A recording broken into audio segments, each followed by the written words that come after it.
पहले पहले तो मैं भारत की सेना, भारत के प्रधानमंत्री और देश की एक एक जनता को मैं धन्यवाद देता हूं और उनका अभिनंदन करता हूं कि आज पूरा राष्ट्र एक साथ खड़ा होकर आतंकवाद के सामने हम झुकेंगे नहीं, हम घुटने नहीं टेकेंगे। उस अपनी स्पिरिट को उन्होंने जिंदा रखा हुआ है और एक भारत श्रेष्ठ भारत की जो परिकल्पना हम करते हैं आज पूरा विश्व हमको देख रहा है। कुछ दिनों पहले पहलगांव में धर्म पूछ के हमारी बहनों की सिंदूर को मिटाया गया था, उनके पतियों को, उनके साथ वाले लोगों को, उनको गोली मार दी गई थी धर्म पूछ के।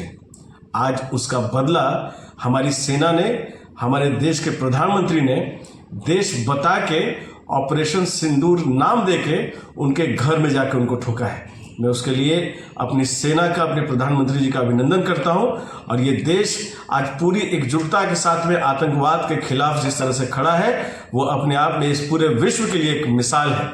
इसके साथ भी अभी मैं कुछ विदेशी चैनलों पर देख रहा था कि अपने देश के कुछ तथाकथित लिबरल पत्रकार जो हैं वो आज पाकिस्तान और आतंकवादियों की भाषा भी बोल रहे हैं।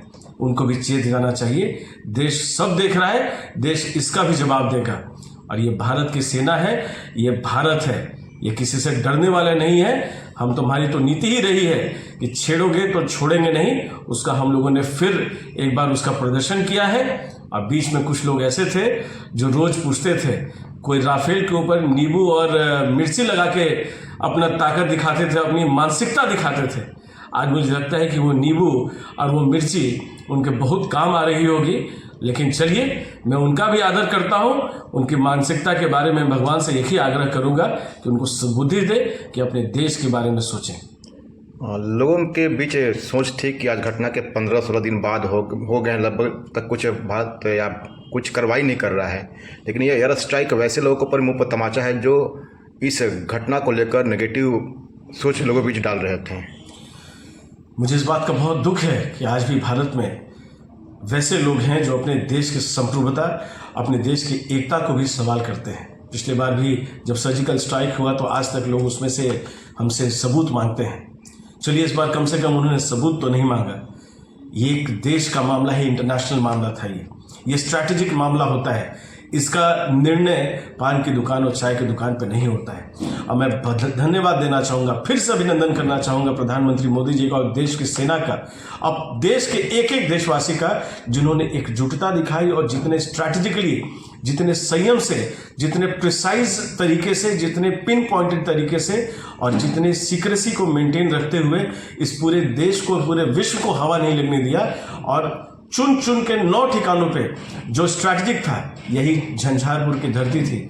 उन्होंने, प्रधानमंत्री ने बहुत करुणा से, बहुत पीड़ा से और बहुत गुस्से से आके बिहार की धरती से अंग्रेजी और हिंदी में, अंग्रेजी में उन्होंने पूरे विश्व को और हिंदी में भारतवासियों को फिर से एक बार उन्होंने बोला था कि जो निर्णय होगा वो कल्पना के परे होगा।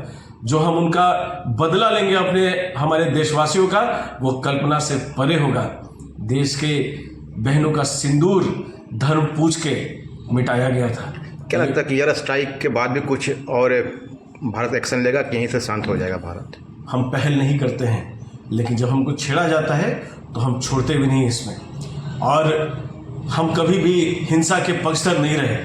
भारत एक शांति का देश माना जाता है, अहिंसा का देश माना जाता है, गांधी का देश माना जाता है। हम कभी भी हिंसा का मार्ग चुनते नहीं, लेकिन हम पहली गोली हम चलाएंगे नहीं, आखिरी जरूर हमारी चलेगी। ये प्रधानमंत्री जी ने पहले ही कहा था। हम आज भी नहीं चाहते कि हिंसा हो। पाकिस्तान और ये आतंकवादी अपने हदों में रहें, अपने यहाँ जो करना है वो करें। उनके यहाँ भी परेशानी है।